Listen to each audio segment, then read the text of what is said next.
This is help for your calculus homework number 35. So we have f of x written here and g of x written here. Question A wants you to find f of g of x. And I would rather write it like this. I don't know why. For me, this just helps me. So this tells us we're going to take this entire g of x function and we're going to plug it in to the f function. So anywhere you see an x over here, we're plugging in this whole scenario. So we have, in place of this x, we're writing x plus 1 over x plus 2 plus 1 over, and again, x plus 1 over x plus 2. So let's kind of think of what we need to do to deal with this. How do you deal with this fraction right here? And let's just kind of think back to, I don't know, middle school.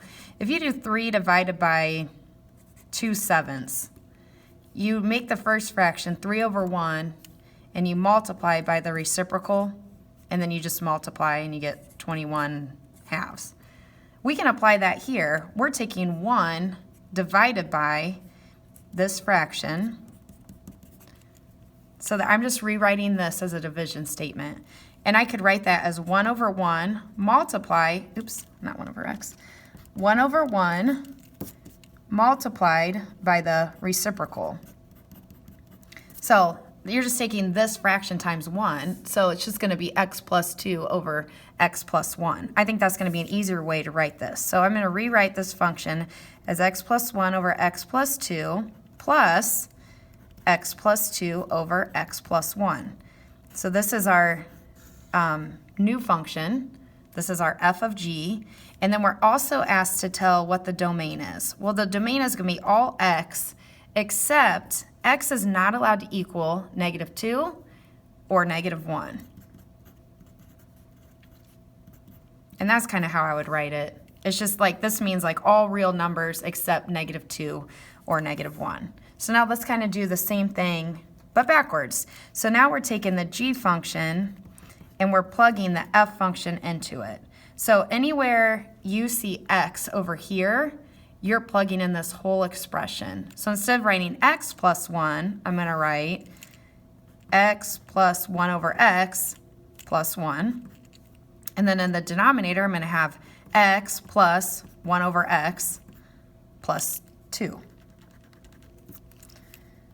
Okay, and I'm going to do a little bit more work with this problem to help us kind of discover what's not allowed. Right now, hopefully you realize we have a fraction within a fraction here and here. So x is not going to be allowed to equal 0.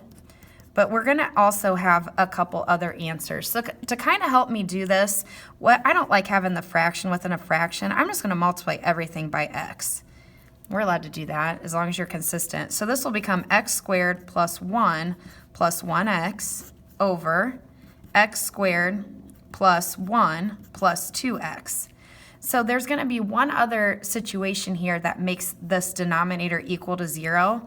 So if we do x squared plus 1 plus, well, let me write that in standard form. We do not want x squared plus 2x plus 1 to equal 0. That would be a bad situation. So to solve this, it actually can be factored. So this shows us x is not allowed to be equal to -1. So x is not allowed to be equal to 0, and it's not allowed to be equal to -1.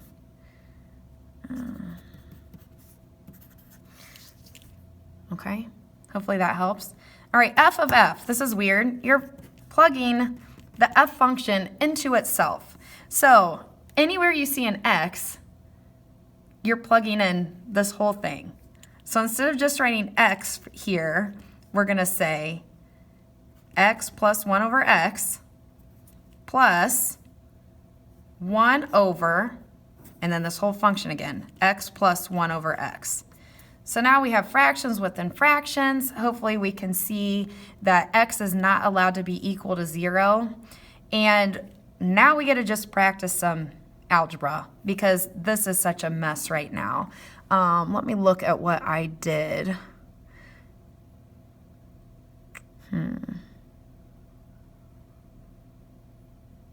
Okay, sorry, I'm kind of rethinking this from last year.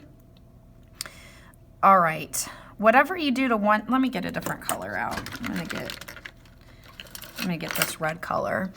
So what I did, this fraction right here, I went ahead and multiplied it by x over x. That's like you're multiplying by 1, so that's allowed. Okay, so I'm just gonna kind of recopy this. So we have 1 times x, which is x, and then we're distributing an x down here, and we have x squared plus x. And I think we actually can be good right now as far as if you look at this, what would not be allowed in the denominator, we can't have a 0, so x is not allowed to be equal to 0. And then here, I think it's just if you would solve this equation, you're going to get 0. And I thought you got another answer too.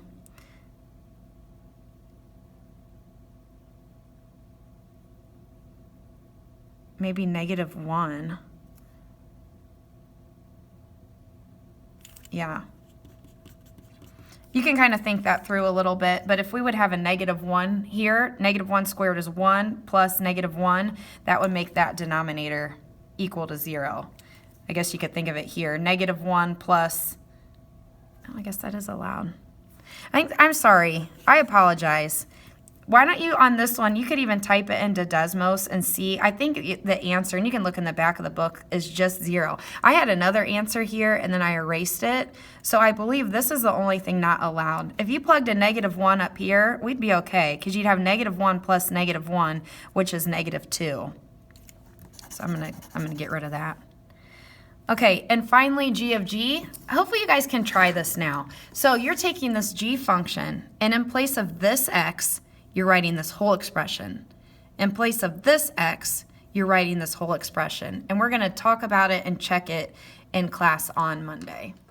This is some help with your calculus book homework. This is number 35. So here's our function f of x and g of x. And the problem, f of g. So for me, I just like writing it like this better. And it kind of tells me, all right, we're taking this g of x function and we're plugging it into f. So we're taking this whole thing, and anywhere we see an x over here, that's what we're plugging in. So this gets plugged in for x. So we're going to have x plus 1 over x. That is right here, plus 1 over this whole function. So that's kind of the start of this problem. Okay, now let's kind of deal with what we do with this fraction. So let's remember, when you divide fractions, like if we were taking 2 divided by 3/4, all you do is you make it 2 over 1 and you multiply by the reciprocal. Do you guys remember learning that in elementary? So for this weird fraction right here, we have 1 divided by this function. And I can make that 1 over 1. And then I can just multiply by the reciprocal. Multiply by the reciprocal. And then see that it's just really, if you multiply by 1, this big looking fraction right here, I can just rewrite 1 over x plus, and I can rewrite this fraction as x plus 2 over x plus 1. So this is our new function, and we're asked to find the domain. So you can see we have 2 fractions here. Here we're going to have x is all real, except x is not allowed to be equal to 0, and also x is not allowed to be equal to -1, because that would make this fraction 1 over 0, and that would make this fraction over 0. So there is your domain for that problem. And I just want to find my answer key to make sure I'm good. Yes. Okay, so then for part B, oh, I'm missing something else. F of G. Oh gosh, restart.